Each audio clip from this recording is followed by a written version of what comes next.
Assalamualaikum warahmatullahi wabarakatuh. Selamat pagi untuk kita semua. Insya Allah pagi ini kita dalam kondisi sehat ya, sehingga kita bisa melakukan aktivitas dengan sebaik-baiknya. Baik, pada pertemuan pagi ini kita akan membahas tentang kaidah penjajahan. Kaidah penjajahan ini sebagai dasar nanti agar kita bisa mengerjakan persoalan yang di bab berikutnya, yaitu peluang kejadian. Maka ini diusahakan kalau bisa, dan ini bisa dikatakan mudah, bisa dikatakan lumayan, persoalannya lumayan. Karena apa? Karena soal-soalnya nanti banyak yang berbentuk cerita, Baik, sebelum kita lanjut, kita sampaikan sebuah kalimat hikmah yang bisa diambil manfaatnya, yaitu remaja yang modern itu adalah remaja yang pemberani. Saya bilang, remaja yang modern itu adalah remaja yang pemberani. Dia berani memisahkan diri dengan teman-teman yang tidak serius menatap masa depan. Dia berani tidak berkumpul dengan teman-teman yang kelakuannya negatif. Kelakuan negatif itu apa? Misalnya suka menghambur-hamburkan waktunya atau tidak memanfaatkan waktunya dengan sebaik-baiknya, misalnya seperti itu. Kalian pun sebagai anak muda harus juga punya sifat pemberaninya. Jangan sampai menjawab soal aja takut. Kamu harus berani ya, walaupun nanti barangkali salah, itu nggak apa-apa. Sering saya sampaikan ke kalian, lebih baik mencoba dan salah daripada tidak mencoba karena takut salah.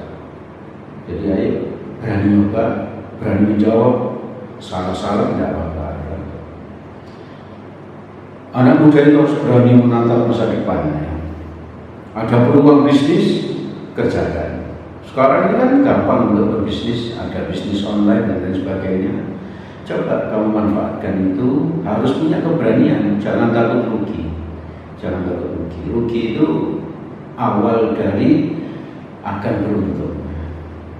Oke ya, jadi remaja yang modern itu adalah remaja yang pemberani, berani menanggung resiko.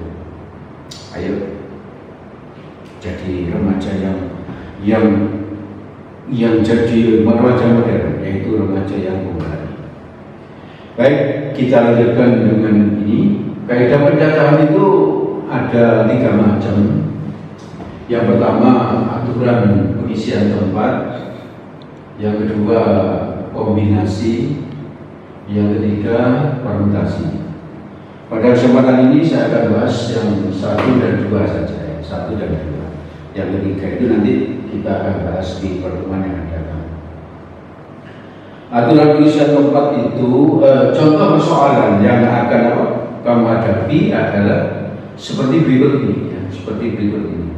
Dalam sebuah kotak terdapat 12 bola yang terdiri dari 5 bola putih, 2 bola merah, 4 bola hijau, dan 1 bola biru. Yang akan diambil 4 bola secara acak. Jadi dalam kantong itu ada beberapa bola yang saya sebut tadi, akan diambil 4 bola secara acak.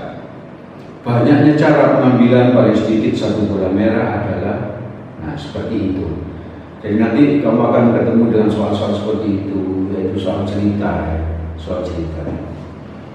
Maka penyelesaiannya nanti menggunakan ini salah satu dari 1, 2, atau 3 ini. Oke. Aturan pengisian tempat. Yang pertama kita bahas aturan pengisian tempat. Teorinya seperti berikut ini. Jika suatu kejadian pertama dapat terjadi dalam N1 cara yang berbeda, kejadian kedua dapat terjadi dalam N2 cara berbeda, dan seterusnya. Berarti kejadian ketiga itu N3 dan seterusnya. Maka banyak cara kejadian keseluruhan adalah N1 kali N2 kali N3 gitu aja, dan seterusnya ya. Itu teorinya tidak sulit, hanya mengalihkan ya. Oke, sebagai contoh coba kita lihat.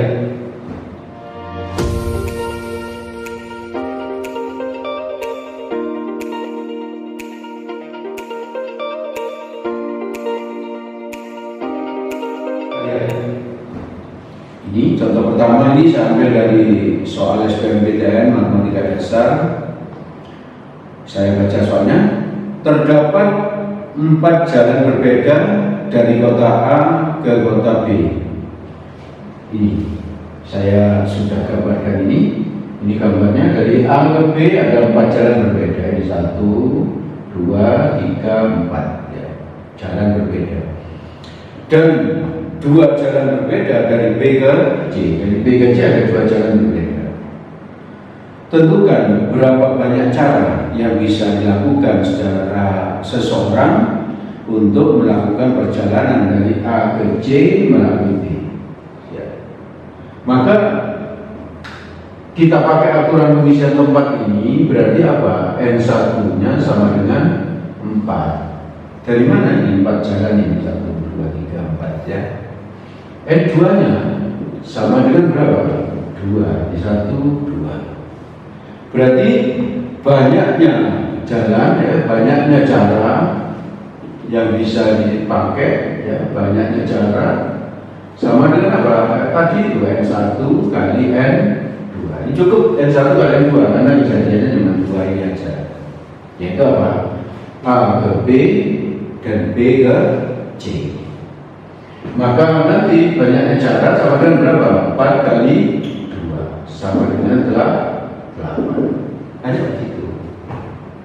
Ya, mudah ya. Contoh 1 harus saya buat mudah ya, agar kamu bersemangat ya. Agar kamu bersemangat. Kalau contoh 1 langsung dibuat sangat sulit ya, kalau nanti menganggap matematik kok angel ini, kok sulit kayak gini. Tapi contoh 1 kita buat mudah agar kamu paham dan kamu semangat, sehingga terus belajar matematik dan akhirnya kamu suka matematik.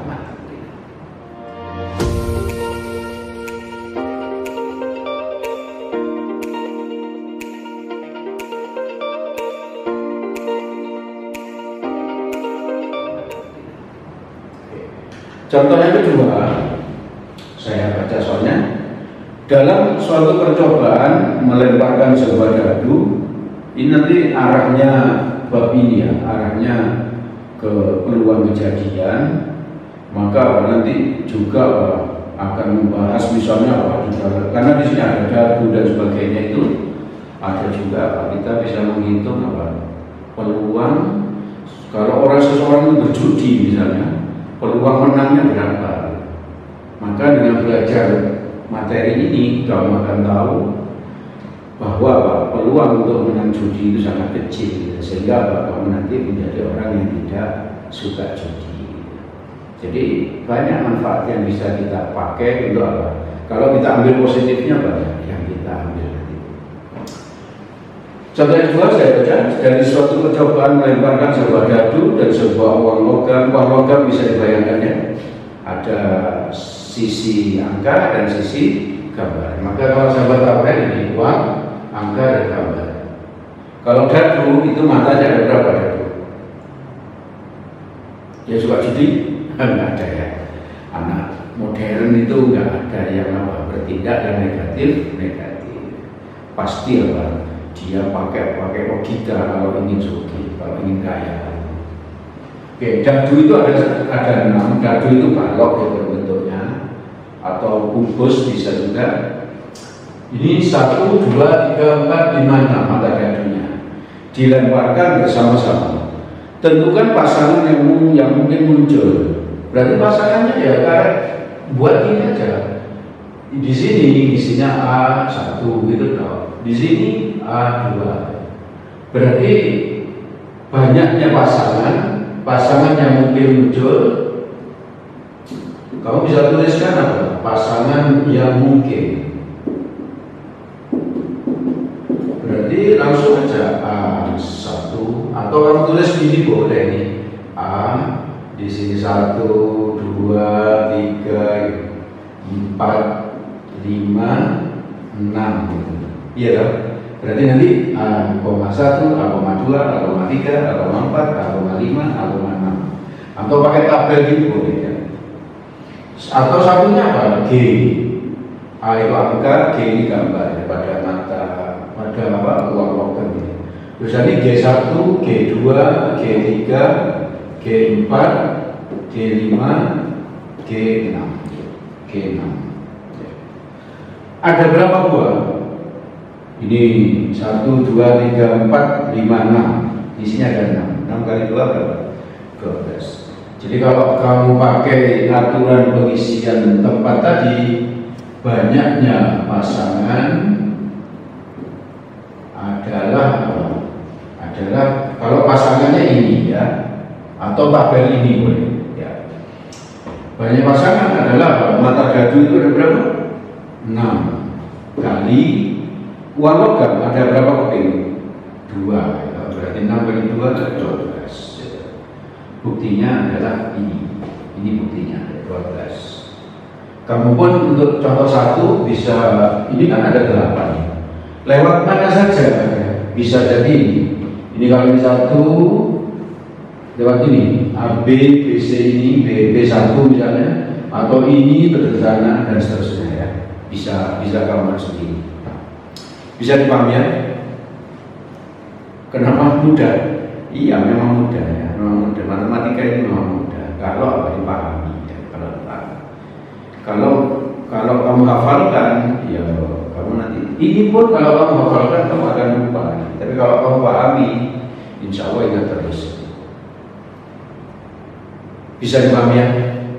Oke, kalau bisa kita akan bahas tentang yang kedua ini nanti kombinasi. Oke, kita lanjutkan pembahasan kita pagi ini tentang kaidah pencacahan.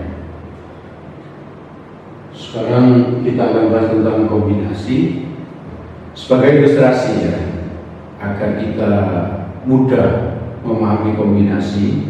Sebab berdasarkan pengalaman ya, seorang siswa itu kesulitan membedakan kapan harus menggunakan rumus kombinasi, kapan harus menggunakan rumus permutasi. Maka agar kalian bisa membedakannya dan mudah ingat terus gitu ya. Memang saya selalu berusaha agar persoalan matematik itu nampak mudah gitu ya, nampak mudah. Maka saya selalu berusaha berpikir bagaimana caranya agar matematik itu nampak mudah. Oleh karena itu kamu terus ikuti ya, ikuti channel ini belajar matematik bersama saya. Misalkan gini, saya kasih ilustrasi seperti ini. Pilihlah 2 anak dari kelas ini untuk ikut lomba matematika. Maka coba kita pilih 2 anak dari sini. Kita bisa memilih 1 Aksa misalnya, Aksa dengan C lah, bisa tulis C gitu aja ya, biar ringkas. Kalau ini saya tulis C Aksa, apakah ini sama? Sesuai nggak dengan perintah ini? Pilihlah 2 anak dari kelas ini untuk ikut lomba matematik. Saya pilih Aksa C, boleh kan? Boleh ya. Berarti atau apa? Nulisnya saya balik dari C dan Aksa. Bisa ya, sama aja ya. disuruh milih dua itu aja kok. Atau bisa aja yang kita beda, Aksan gitu ya, Zara misalnya. Dibalik boleh nggak? Agak cepat Z dan A gitu. Zara dan Aksa sama nggak? Sama. Atau terpilih siapa misalnya? Ga itu siapa? Clarissa, Ga dan Tamara ya. Kalau ini dibalik, Tamara dengan Clara sama nggak? Sama. Ini persoalan-persoalan semacam ini kita perhatikan, ditulis begini atau nulisnya boleh dibalik, itu menggunakan kombinasi. Itu menggunakan kombinasi. Bisa dipahami ya. Jadi kalau dibalik sama, itu pakai kombinasi. Kalau definisinya kombinasi itu adalah apa? Menyusun sekian objek dari objek tertentu menggunakan apa? Yang memperhatikan, yang tidak memperhatikan urutan. Ya, tidak memperhatikan urutan. Maksudnya tidak memperhatikan urutan, ini atau dibalik sama aja. Kita buat aja sederhana kalimat tadi itu, yaitu apa? Dibolak-balik sama itu pakai kombinasi. Banyak ya, gampang mengingatnya. Sebelum itu maka rumus dari untuk mencari kombinasi itu adalah seperti berikut ini ya.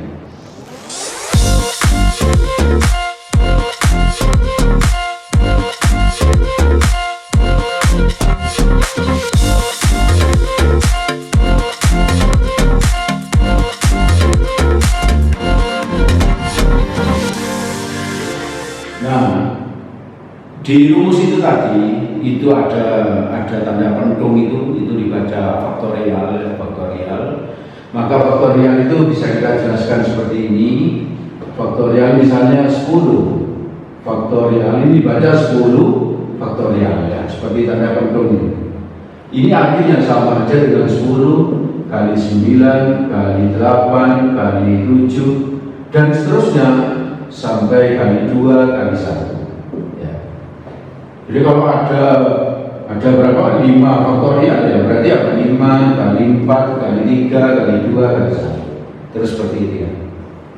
Bisa dipahami ya.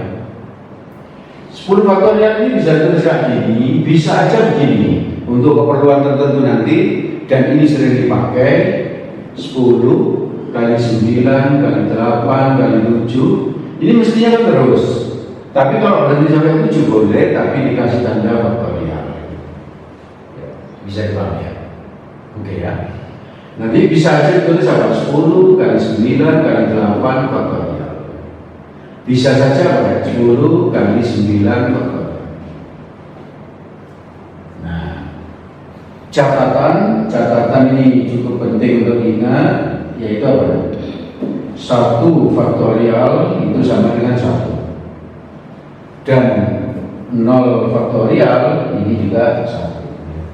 Jadi 2 ini sama nilainya ya. 2 ini sama nilainya. Bisa dipahami ya faktorial ini. Tidak sulit kok. Oke. Selanjutnya saya bahas contohnya. Saya ambil dari soal SBMPTN, soal standar.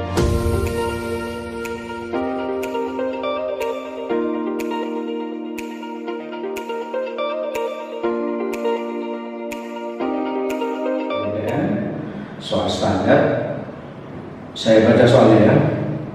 Ketika ulangan matematika, setiap siswa diwajibkan menjawab 8 dari 10 soal yang diberikan.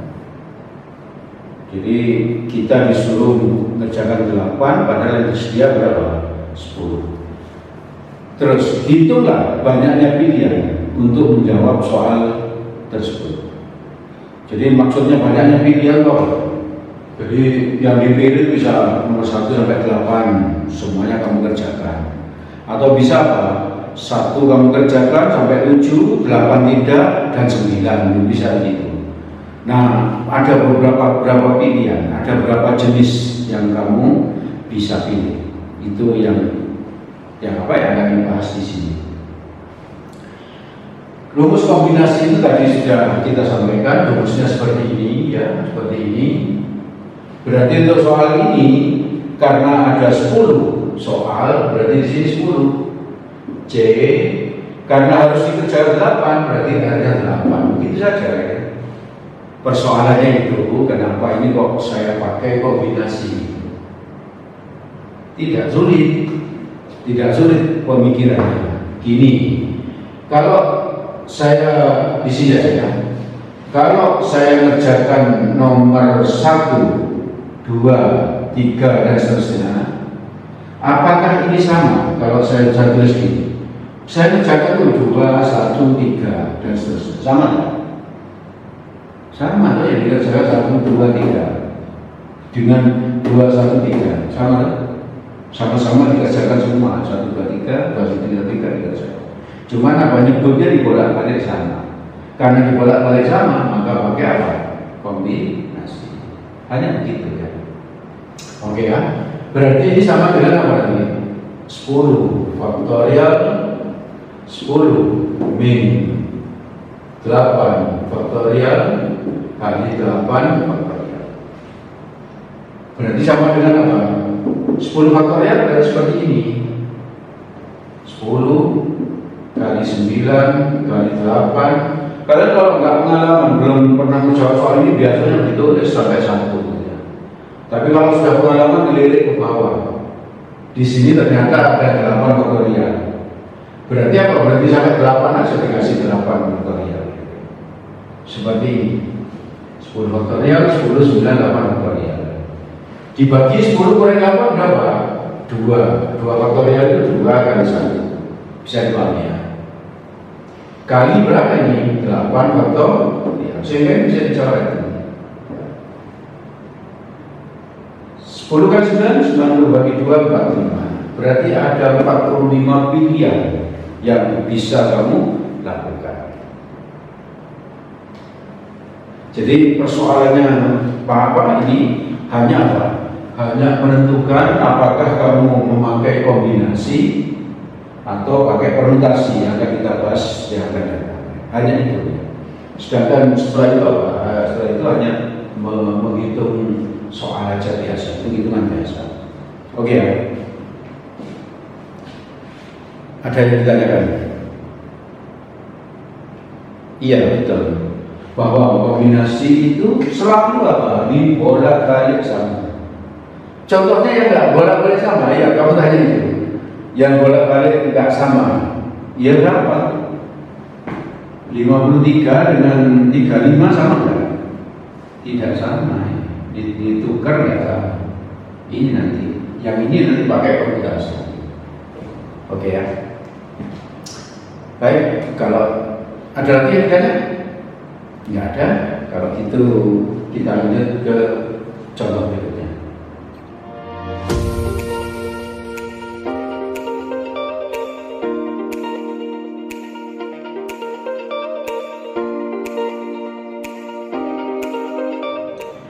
Baik, kita lanjut lagi pembahasan kita tentang kaidah pencacahan ini ya, yaitu tentang kombinasi sekarang.